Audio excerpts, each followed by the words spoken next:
weary and heavy laden, and I will give you rest. Take my yoke upon you and learn from me, for I am gentle and humble in heart, and you will find rest for your souls. For my yoke is easy, and my burden is light.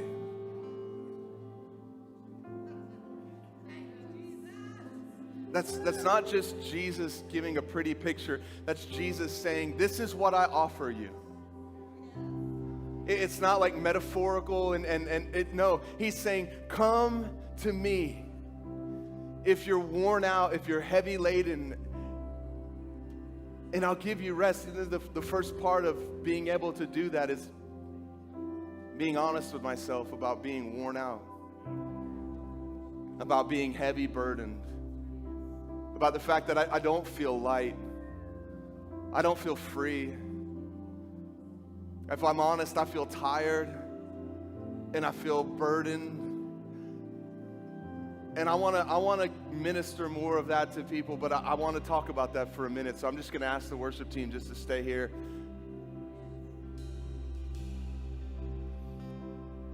Jesus is speaking to the people, and he says, come to me, all you who are weary and heavy laden. That word there for weary is kupeo, which I know doesn't mean anything to you maybe, but in the Greek, it means that you're feeling fatigued from working hard.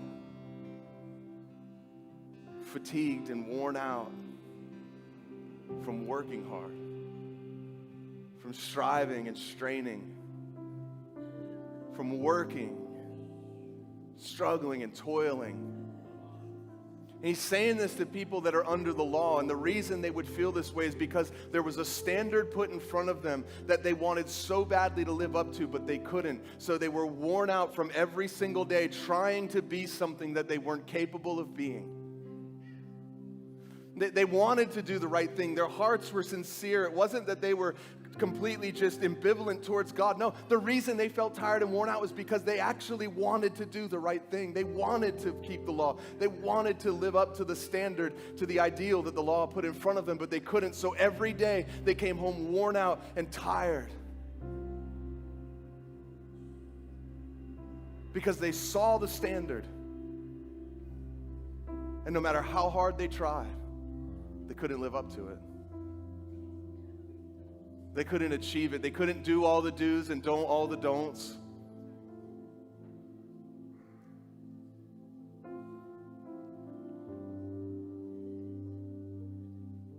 And I just feel like there's people that are trying to live up to something. That's why you're tired. That's why you're fatigued. That's why you're worn out. That's why you're weary. That's why hope is fading. Joy seems to be fleeting. And happiness seems to be something that just comes and goes, but never stays. Joy never stays. There's moments of joy, but if you're honest, there's a lot more moments of frustration, of anxiety, of feeling tired and worn out. Life is a grind.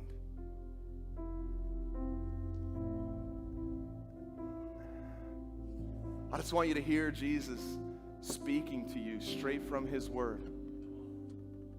Come to me, all you who are worn out and tired and carrying a heavy burden.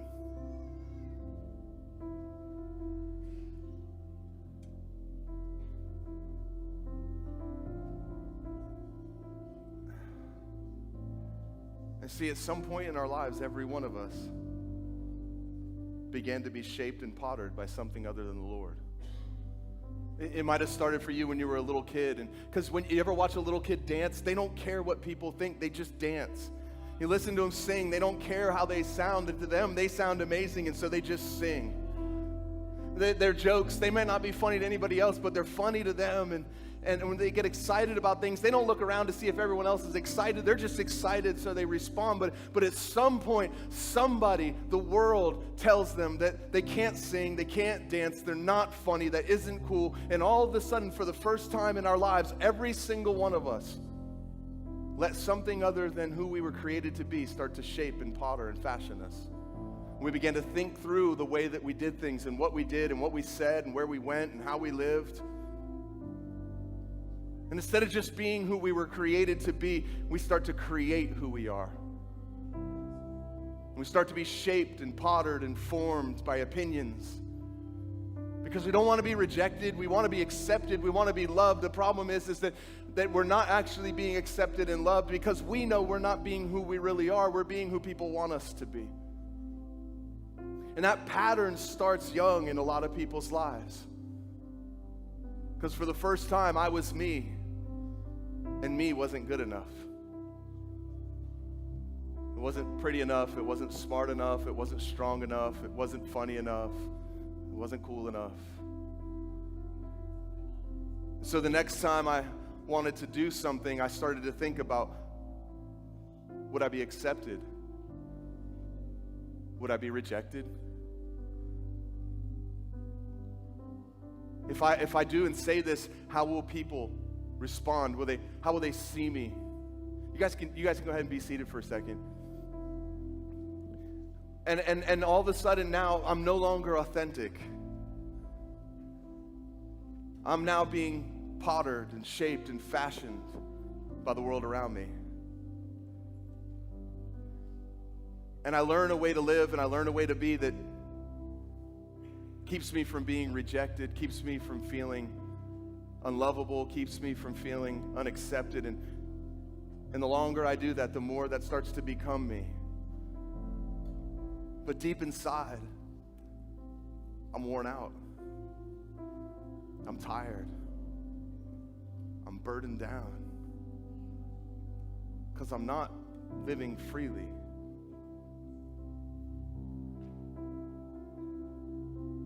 I'm trying to be an ideal of me. I'm trying to be an image of me that I've created. I'm trying to be an image of me that I think people want to see. And the problem is that so many of us bring that mentality and way of living into Christianity. And that's what happens when we encounter the rules and the standard even before we encounter the love and the person of Jesus. Because now I have a way that tells me what I should be like. And so I don't have to think about it anymore like I used to. I can just open up the Bible and I can see, do this, don't do that, do this, don't do that, do this, don't do that. And there's a bunch of people around me, and as long as I do what they're doing and I don't what they're doing, they accept me. And now I'm not worried about being accepted anymore because I know that I can live a certain way and everyone around me that's living the exact same way will accept me and they won't reject me. But the problem is that if I haven't come to Jesus and experienced His love and His forgiveness and His grace, it's still just as exhausting as it was when I was living to impress the world. Now I'm just living to impress this God who maybe will love me if I will just. And my heart breaks for people that came to a religion but not to a father. That learned all the routine without meeting the one. And that's why Jesus says, if you're weary and you're heavy laden, listen, if you're tired of working and you feel over, that word there for heavy laden means loaded up like a vessel or an animal. Like if you feel like you're just carrying stuff around and you feel worn out and tired and it feels heavy. He says, come to me and I'll give you rest. He doesn't say start following the rules and I'll give you rest. He says come to me. That's why the answer to our lives is not found in performing, it's found in being with Jesus. In communing with Him and being loved by Him and knowing Him. It's amazing when I read this and I look into it deeper.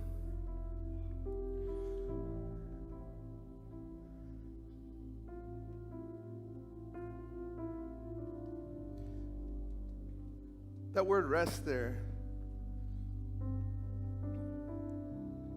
Well, first, I want to talk about what that word heavy laden means, because it's really interesting. It says to load up like a vessel or an animal, or to overburden with ceremony. To have spiritual anxiety. It means there's a ceremony that you've been a part of, and the standard and the do and the don't and the all the ritual and all the rules, and you can't do this and you can't do that and you have to do this and you have to do that. That ceremony becomes burdensome. And it causes heaviness, it causes burden, it causes everything other than feeling light and free. And when Jesus says, "Come to me and you'll find rest," it's anapaua, which means refreshed or take ease. And as I was reading this just this morning, I felt like the Lord showed me a picture. You know, if people are in the military, they could be hanging out in their room, right? And they could all be doing different things and talking and laughing, and someone might be laying down and someone might be sitting up, and some people may be over here talking about this, and some people may be over there doing that. Someone might be eating and doing all sorts of things, just being and doing what they want to do. And then all of a sudden a general walks into the room, and what happens? Every single person stands up straight at attention and salutes. And everyone looks just like the other one. Everyone can look around and see, what am I supposed to be doing right now? Who am I supposed to be right now? And they're not doing what they were doing, and they're not being who they were being now. They're all being the exact same thing, because they know when a general walks into the room, this is what I have to do. I have to straighten my back. I have to stare straight ahead. I have to salute. And the general looks around and sees everybody, and then at some point he says, "At ease."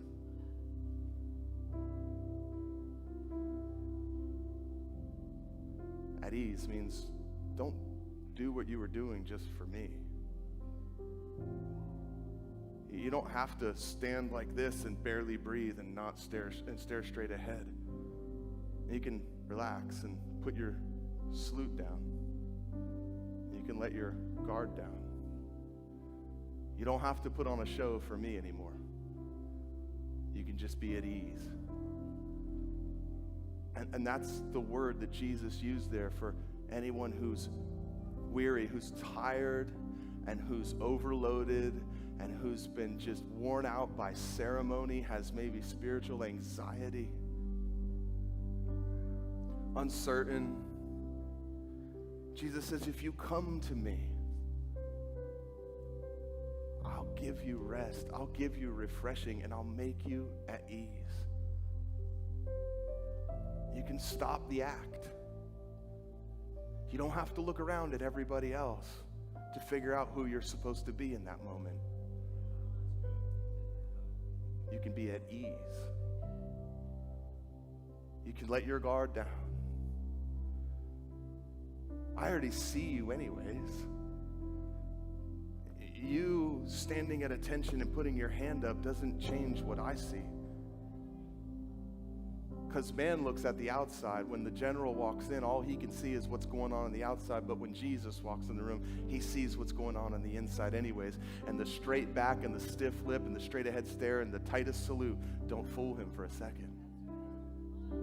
But here's the thing about Jesus. He doesn't want you to try to fool him. Not because he's afraid of being fooled. He can't be fooled. But because he knows that's exhausting for you. It's wearing you out. It's giving you anxiety because you're constantly not sure of who you should be in this moment. And I got to look around and, well, I got to remember the rules and what am I supposed to do and what am I supposed to say or not say and how am I supposed to hold my hand and how long are we supposed to do this for, and is my back like I can't remember. And Jesus is like, listen, I don't want you to do those things. I just want you to come to me and I'll put you at ease. And I'll give you refreshing. And notice the next thing he says is, now that you've come to me and you've been put at ease and you've been refreshed, now that you've come to me and that burden, that guilt, the shame, the condemnation, the regret. Everything you've been carrying around like a beast of burden that you were never meant to carry. Jesus carried the heavy cross so that we wouldn't have to carry that. He died as us and for us so that once for all time he could cleanse us of all unrighteousness and the stain of a guilty conscience, so that we would not be conscious of sin, but conscious of Jesus, of righteousness. And he says, once you've done that, you've come to me and you've found rest, you've found refreshment, you've been set at ease. What causes us to be set at ease? It's coming to him as a Savior, and surrendering my life, being born again, a new creation. Then he says, take my yoke upon you and learn from me. He's saying, listen, take my yoke. You were yoked to a harsh slave master, a taskmaster. You were yoked to the world. You were yoked to sin. You were yoked to shame and guilt. You were yoked to yourself and your own selfish desires. And you were trying to go in a direction that you weren't created to go in. And the whole time, you're just being crushed by this thing, but you just keep walking because you don't know another way. And if you fall down, it just drags you along or just leaves you. And you have to pick yourself up. Pick yourself up by your bootstraps and try harder. Do better. What's wrong with you? Jesus says, if you take my yoke upon you, in other words, if you would become united with me. That's what it is to be born again in Christ. It's to be in union with him. To become united with Christ in his death and united into new life in his resurrection. He says, then if you would take my yoke and learn from me.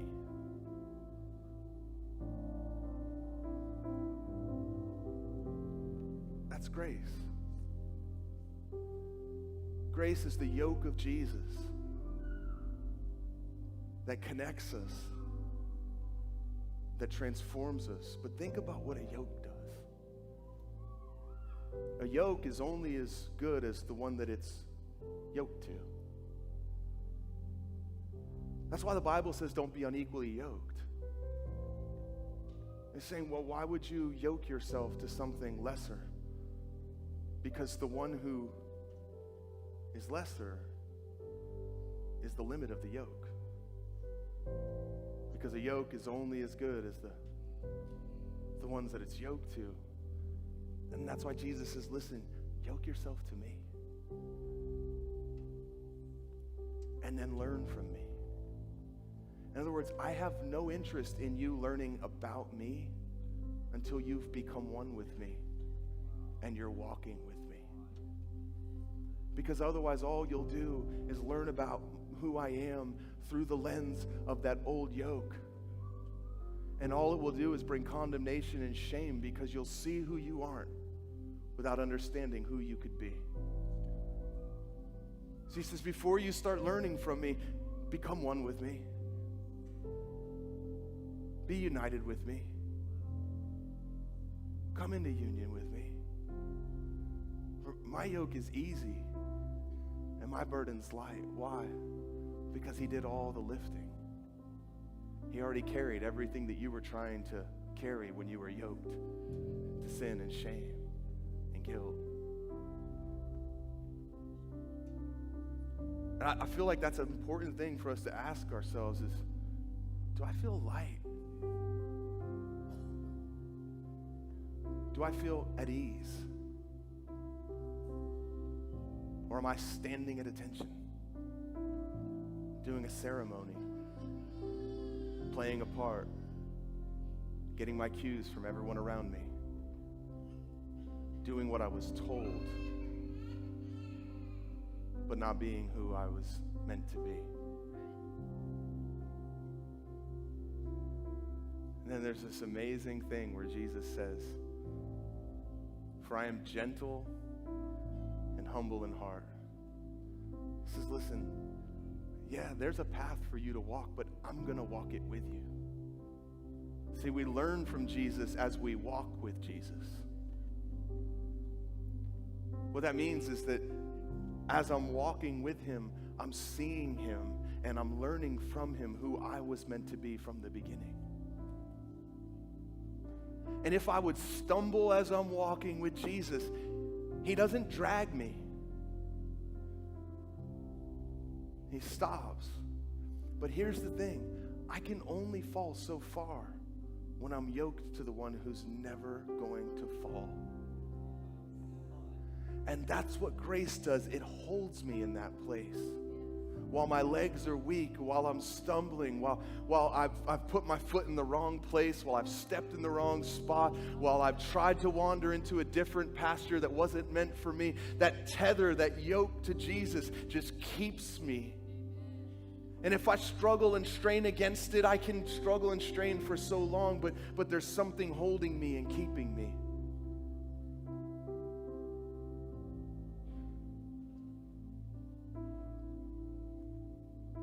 But the amazing thing about the grace and the yoke of Jesus is that in the process, it's actually changing me. Because here's what he said. This is straight from Jesus' mouth. He says, "Come and learn from me, for I am gentle and humble." And he says, "And you'll find rest for your souls." And when he said rest there, it's not the same word as it was the first time. Comes from the same word, but Jesus actually, when he was speaking, he didn't say rest and rest. He said two totally different words. That first one was to be put at ease, to be refreshed. That next one, anapausis, means recreation. It means recreation. So he says, listen, just come to me if you're burdened down. If you're worn out, if you're tired of carrying the burden you've been carrying that you weren't meant to carry. The reason you're so worn out is because you're trying to carry a load that is impossible. Whether that is to try to forgive yourself for the things that you've done which you can't do, or whether that is trying to live up to an image that was presented to you that you cannot in your own strength live up to, whether that was trying to be somebody that the world taught you that if I would be this, then I would be loved, then I would be accepted, then I would never be rejected. No matter what that burden is, if it's anything that didn't come from him, you can't continue to do it. It will wear you out, it will make you tired, and it will destroy your soul.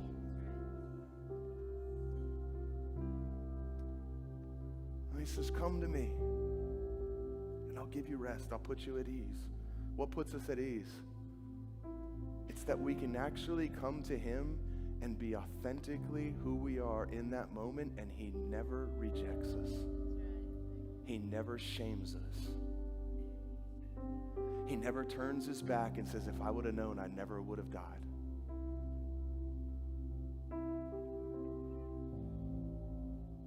Suddenly I'm at ease because I don't have to put on an act to be loved. Because I'm sitting in the presence of perfect love and perfect peace. And the mask comes off, the facade comes down. And in all my brokenness, in all of my mess, in all of my imperfection, I'm just there with him, and he still loves me, and he accepts me, and he doesn't reject me, and he doesn't tell me to come back once I've straightened up my act. He just loves me, and he explains to me that all that stuff was the reason I gave my life. It was the reason that I came and willingly exchanged my life for yours, because of the mess, because of the imperfection. That's why I came and gave my life. Because you could never change yourself. You could never live up to the standard. You could never become all that you were meant to be without my grace and without my love. And then once I've been with him and felt that and experienced that, and I've been born again, and I've been yoked with Jesus. I've been brought into union with Jesus. And now I'm walking again. I don't just sit there. The Christian life isn't just sitting. It's a journey. But it's grace that's leading me now. It's truth that's leading me now. It's one who actually knows who I'm supposed to be and is committed to me becoming that. That's leading me now. That's why Jesus said to the fishermen, follow me. I'll make you. Why? Because he knows if I just would follow him, walk in step with him, and learn from him, then I'll find that second rest he was talking about, which is recreation. Where I'm no longer who I was, but this time it's not because it's an act. This time it's not because I looked around and saw the people around me and saw what they were doing and did the same thing. Not because I was afraid that if I didn't, I would be rejected. Not for any of those reasons before, but because I've experienced the love and the mercy and the grace and the forgiveness that repentance has brought. And now I'm being recreated as I'm walking in step with him and learning from him. And if I should stumble, that tether called grace is holding me to Jesus. And he'll just patiently and gently stop right there. And he won't leave me there. And he won't make me comfortable there, because he realizes there is not where you're supposed to be. He'll speak the truth to my heart that changes what I was thinking or what I saw or what I believed that led me to that place, so that I can get up as he's lifting me and just keep walking with him, not spending a moment in regret and shame for where I stumbled, spending my days thankful and filled with joy for the one who's holding me, for the one that's leading me, for the one that's empowering me. Come on, that is rest. That's what Jesus was offering.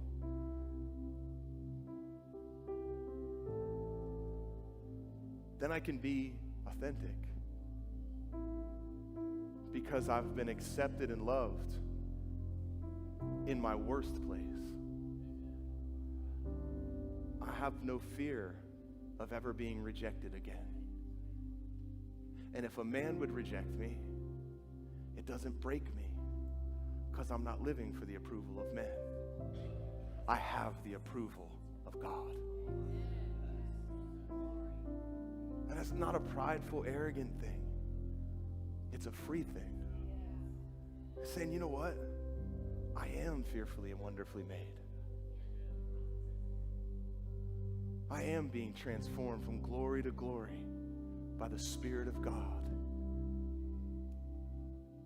I am a new creation, recreated into the image of the one who gave his life for me. I may not be perfect, but I'm okay if you see a part of me that isn't perfect, because I've already seen it myself. I don't have to have a facade anymore, because the illusion of perfection is something I'm not trying to live in. Why would I want you to? And if you seeing something that isn't perfect in my life would cause you to respond to me in a way that Jesus doesn't, I'm okay with that. Because that just shows me that maybe you're not living in that freedom.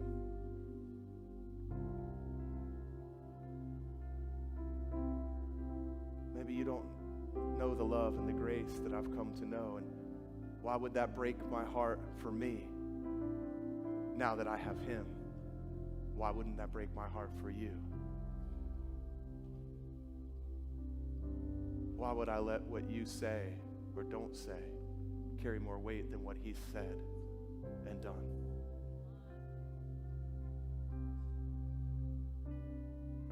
Why would I change and mutate myself into something that I wasn't meant to be just so that you would like me, when I actually like me the way that he made me? See, that's what being free is. It's coming to a place of actually believing what he says about me is true, that I am who he says that I am, that I have what he says that I have, and that he's doing what he said he would do, and I trust him in the process. That's not an excuse for me to live less than Jesus and say, well, I'm in process. It's a reason that I don't have to hate myself while I'm being transformed, because I'm not trying to pretend to a standard. I'm following Jesus. So I just want to ask, because it's come up so many times in the past few weeks as I'm talking with people. I mean, literally, this has been the conversation I've had over and over and over again with people. Are you free? Are you light? Or are you worn down, tired, and burdened, living in ceremony? Do you really like who he's made you to be? Or are you afraid for people to see who you are? Come on, what has that got you anyway? All that's done is left you feeling worn out. And here's the truth. You're danged if you do and danged if you don't, because when you present something that's not the real you to people, if they reject you, you feel rejected, but if they love you, you don't feel loved, because you realize they don't love me, they love the idea of me that I've presented. And that's why you feel so worn out, because you're chasing something that doesn't exist.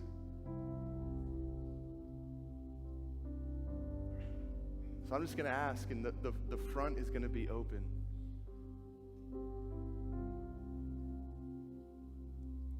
Are you free? Are you light?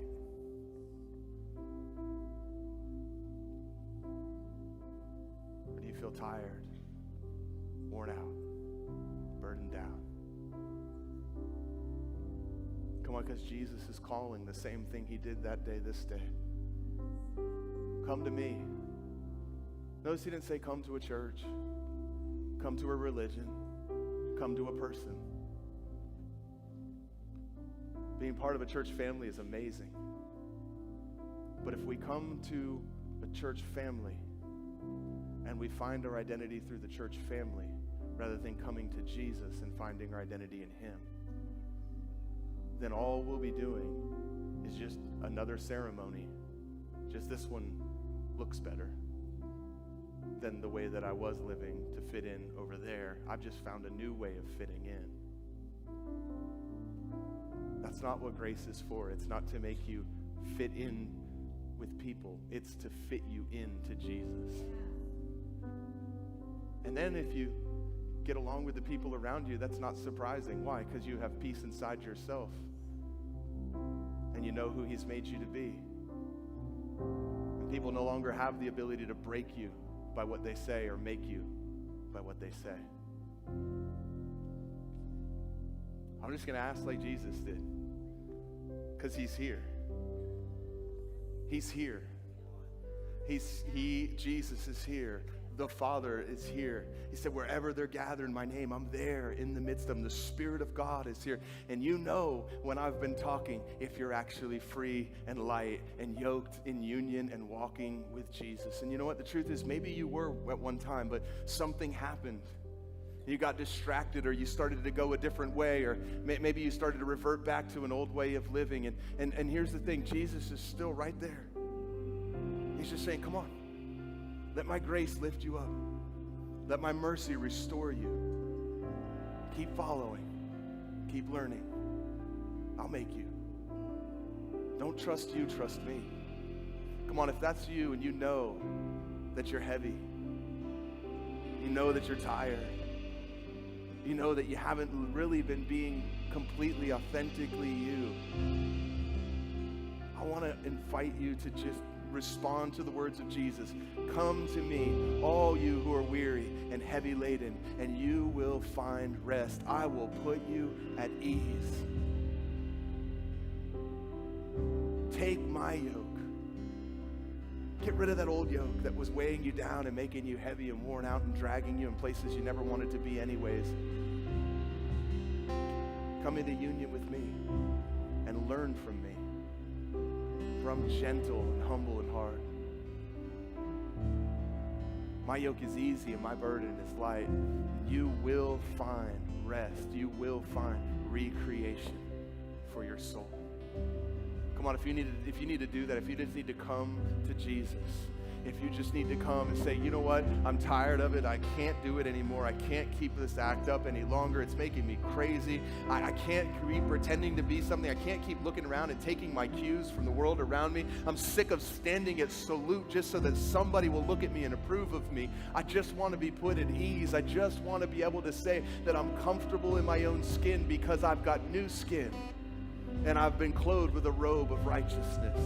Come on, if you need to surrender your life to him, if you never have, you can do that right now. That's what repentance is. I see what was not because I see who he is. And I turn from sin. I turn from all that stuff that was causing nothing but guilt and shame and weighing me down. And I turn to Jesus and I surrender my life to him. And I become a born-again new creation. I become in union with Jesus, yoked to Jesus, filled with his Spirit. So I'm just going to ask right now, come on, please don't sit there. Please don't put on that mask. I'm serious, please, please, please, please, I'm begging you. Don't be thinking about the person next to you. Thinking about the person next to you is what got you where you are. Coming to Jesus is what makes you who you were meant to be. Come on, I'm telling you, please. If you're watching in Ringe right now and you've been listening to this, the prayer servants are coming to the front right now. The prayer servants are coming to the front here in Greenville. They're coming to the front in Ringe. They would love to pray with you, but I want you to come not to a person, but to Jesus. Come on, if you need to do that, if you're tired and worn out, like saying I'm not tired, that's never made you not tired. All it's done is just kept you from getting better. Pretending hasn't changed anything. It's just made you more miserable. Because that momentary satisfaction that you found when people approved of the version you showed them was gone the second you realized that wasn't even me. I was just play acting.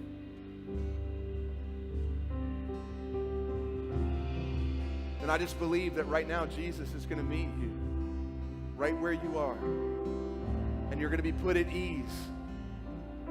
Because you're going to understand that he didn't run away. He didn't turn from me. He didn't reject me. He wasn't ashamed of me. He didn't resist me. He actually still loved me. Even though for the first time maybe ever in my life or for the first time in years, I just was me.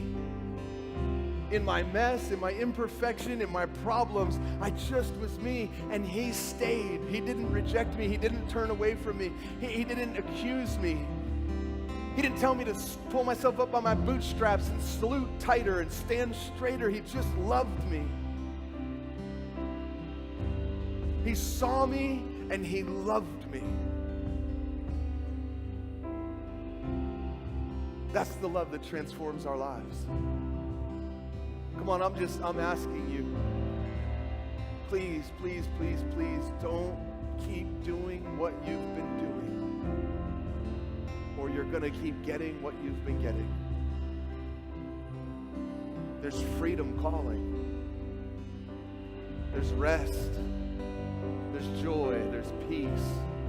And it comes in surrendering to Jesus. being united with him, being lowered into death and raised in newness of life, baptized into Jesus, raised into newness of life, and yoked together with him, walking with him, learning from him.